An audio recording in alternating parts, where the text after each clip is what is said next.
In 2015, when my husband Drake passed away, I was lost. But I instinctively knew that I needed to fill the holes that were in during the week. And I thought, you know what? I think I'll join Hadassah. Maybe I'll meet some nice people and I'll work for a good cause. Well, I think we know that it all filled in the spots. And the women were so welcoming. I remember the first time I walked into a Hadassah meeting, Ellen Drix over there walked right up to me and said, "We are going to be friends because we're both redheads." And guess what? We did become good friends. Joining Hadassah was one of the best things I ever did. Yes, I did get involved in many committee events, but it wasn't what I did for Hadassah.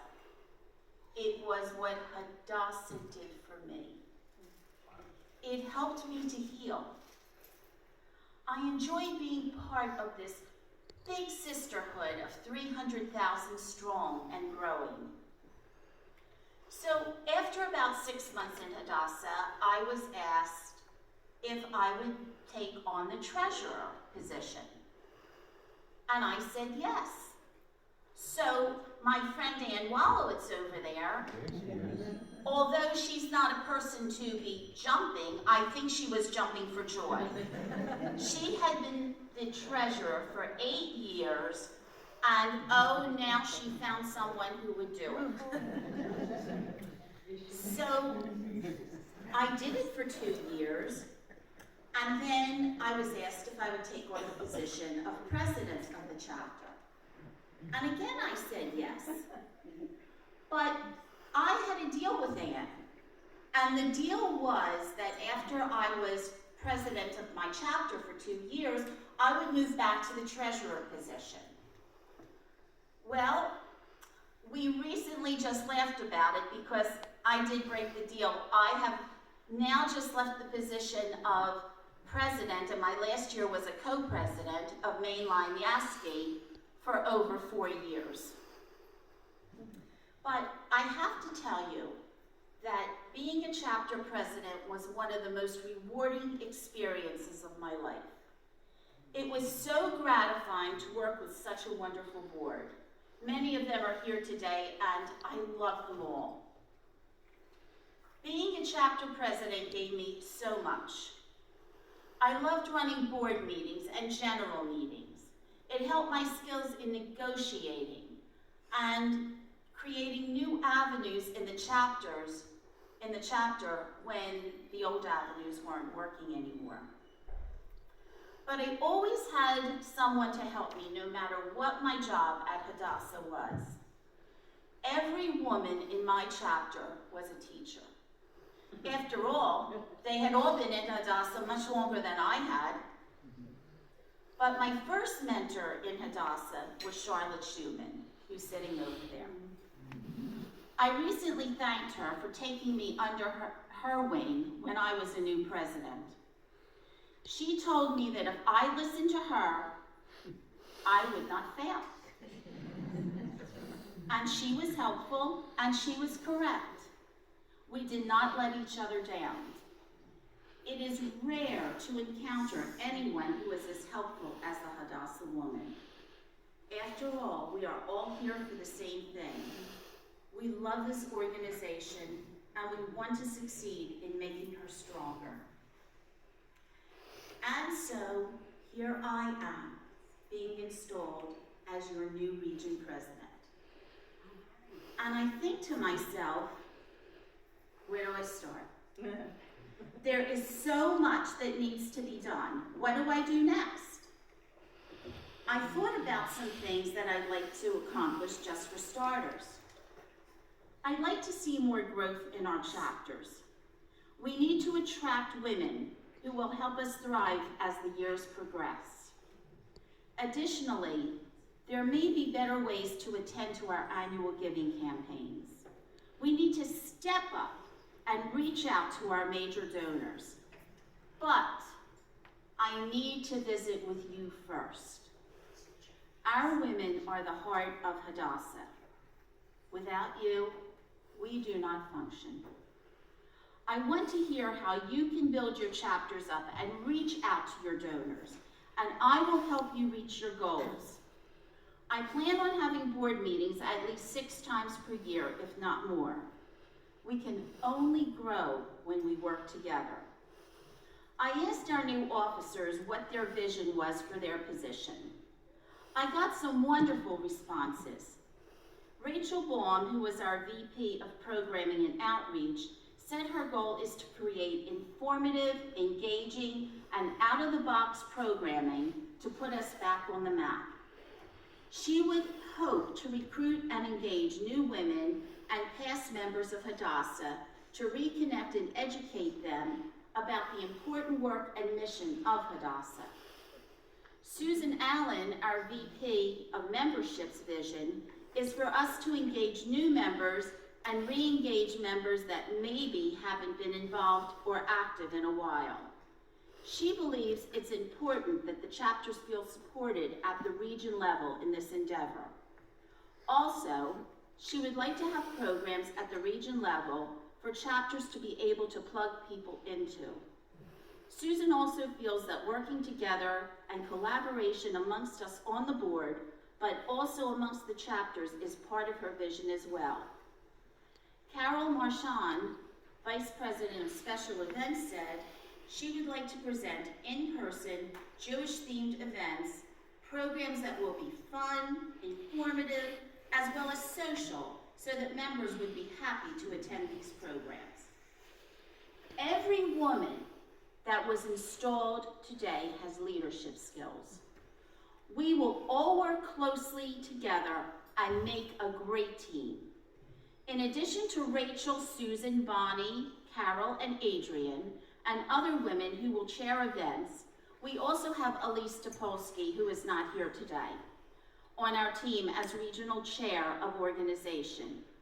She will be working closely with me and brings much experience to the table as she has served as a Regional Vice President. Elise has been an educator for the Philadelphia school system, and after retiring, she served as Director for Champions of Caring, which is a nonprofit focused on creating student awareness of the Holocaust. She loves to spend time with her husband Bob, her children, and her grandson, who is her pride and joy. I am just so happy to have such a wonderful regional board. You know, on my first trip to Israel, I visited Hadassah Hospital in Kerem. I can tell you that I really did not know what to expect, but when I walked in, I did not expect what I saw. A cousin of mine was a patient at Hadassah at the time, so of course I went to see him. The care that he got was fantastic. And a friend who was with me on the trip just looked at me and she said, "Roach, this place is futuristic." Hadassah is such a wonderful organization. This organization has truly healed so many people, not only in Israel, but all over the world. On their website, it states, "The Hadassah Medical Organization's 2 Jerusalem hospitals are innovative and compassionate global leaders in medical care, treatments, and research, serving more than 1 million women, men, and children a year, regardless of religion, race, or nationality." This says it all. There is no better organization to work for than Hadassah. And now Israel is at war. We are at war with terrorists, and Hadassah answered the call immediately for physical and mental health care. The scope and scale of the injuries are devastating. There are underground operating rooms and below ground level facilities so the injured patients can be cared for without the possibility of rockets or chemical attacks. As the war continues, the doctors are dealing with people suffering trauma from atrocities that have been a part of, that they have been a part of, or that they have witnessed. A soldier who was wounded during the first days of the war was treated at Hadassah, Ain Karem. Now he is being retaught how to walk at Hadassah Hospital, Mount Scopus, using an anti-gravity rehabilitation device that simulates a zero-weight environment similar to those used by NASA for astronauts. The war goes on, and Hadassah is there to hopefully heal these brave individuals. And during all of this, Hadassah Hospital continues to see their regular patients. There is so much that we can do as members of Hadassah. As women, we can advocate for women's issues which are important to us. We can help support medical care and research. All of this research is shared all over the world. We help teens through our Youth Aliyah programs. Some of these Israeli children have lived in distressed homes, and others may be Ukrainian or Russian children who cannot find their homes. We will continue to combat anti-Semitism and strengthen our relationship between the United States and Israel by advocating and making our voices heard. I would like to share with you a very special Hadassah story that warmly illustrates the Hadassah Network experience. I was sitting and talking to a woman at a Hadassah event, and she told me that she grew up in West Philadelphia. And I said, my mother grew up in West Philadelphia. And she said, really? What street? And I said, Pemberton. And she said, that's where I grew up. And I said, 100. And she said, 5700. I said, that's where my mother grew up. She says to me, what was your mother's name? I said, well, her last name was Perlman. She says to me, Mildred and Seal? And I looked at her with such shock and surprise because I said, Mildred was my mother. And she said to me, oh my God. And I said, Seal was my Aunt Sylvia. She says, oh my goodness, I knew your whole family. She said, I knew your aunt and uncle that lived next door. She said, I knew that when your grandfather died, it was such a tumult on Pemberton Street because he was such a young man. She said, I can't believe this. I said, I can't believe this either. I said, and then I thought, where else could this happen but a Hadassah event? Where else am I going to run into a Jewish woman who was a child at the time but remembers my mother as a young woman? And I'm thinking to myself, this is amazing. And it is my favorite Hadassah story because I don't think I ever would have met Marilyn Roseman otherwise, and she's right over there.